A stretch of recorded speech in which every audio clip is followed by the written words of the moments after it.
آ رہا ہوں. تاجروں میں کمائی کا مہینہ نہیں ہوں, نئے کپڑے سلوانے کا مہینہ نہیں ہوں.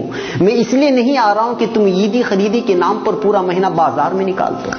میں صرف تمہیں بھوکا رکھنے کے لیے نہیں آ رہا ہوں. عبادتوں میں دکھاوا کرو اس لیے نہیں آ رہا ہوں. زکوٰۃ اور فطرے کے نام پر نام و نمود بٹورو اس لیے نہیں آ رہا ہوں. افطار پارٹی کے نام پر فضول خرچی کرو اس لیے نہیں آ رہا ہوں. عبادتوں میں دکھاوا کرو اس لیے نہیں آ رہا ہوں.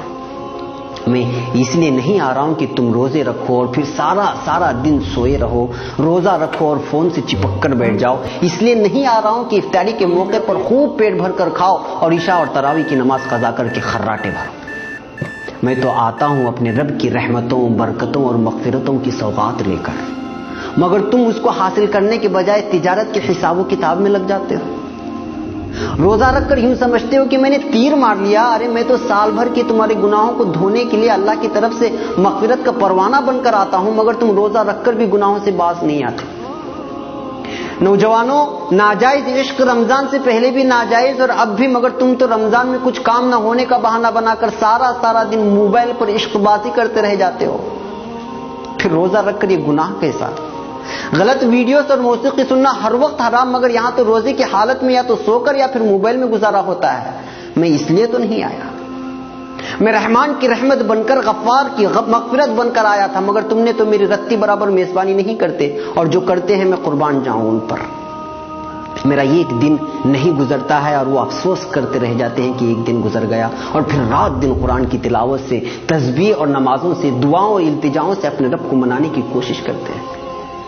ہر پل وہ اپنے خالق سے اپنے گناہوں کی شکایت کرتے ہیں اور رحمتیں لوٹتے ہیں, برکتیں حاصل کرتے ہیں, مغفرت کے پروانے اپنے نام کر لیتے ہیں. میں آتا بھی اسی لیے ہوں, تم بھول مت جانا. میں جب تمہارے آنگن میں قدم رکھوں گا تو میرا ہر لمحہ ہزاروں لمحوں سے بہتر ہے, کیونکہ میں ایسا مہینہ جس میں ہر لمحہ اللہ کی رحمت برستی ہے.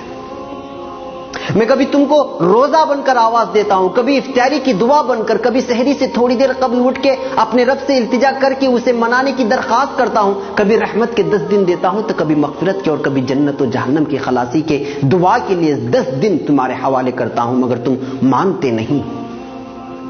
ارے ہوش میں آؤ بھائی, میں آ رہا ہوں. کہاں کھو گئے ہو؟ 11 ماہ گناہوں کے دلدل میں ڈوبے رہنے کے بعد اپنے گناہوں کو بخشوانے کے لیے میرے رب نے تم تک بھیجا, تو تم روزے کے نام پر خالی پیٹ رہ کر وہی جھوٹ کے انبار, غیبت کے بازار, بات پر تکرار, عید خرید کے نام پر بیوی سے انبن, پڑوسی سے تعلقی. ارے ہوش میں آؤ, اگر میں چلا گیا تو موقع ہاتھ سے چلا جائے گا, اور لوٹنے کے لیے 11 مہینے لگ جائیں گے, اور زندگی کا کوئی بھروسہ بھی نہیں.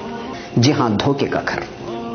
اور ہاں, میری راتوں کو یوں ہی غفلت میں سو کر برباد مت کرنا. اللہ سے اپنا دکھڑا سنانا, برما میں کیا ہوا, فلسطین میں کیا ہوا اور ہو رہا ہے, افغانستان, عراق و شام اور دیگر مسلم ممالک میں جو ظلم ہو رہا ہے, کیا کیا جا رہا ہے, اس کا دکھڑا سنانا اپنے رب سے.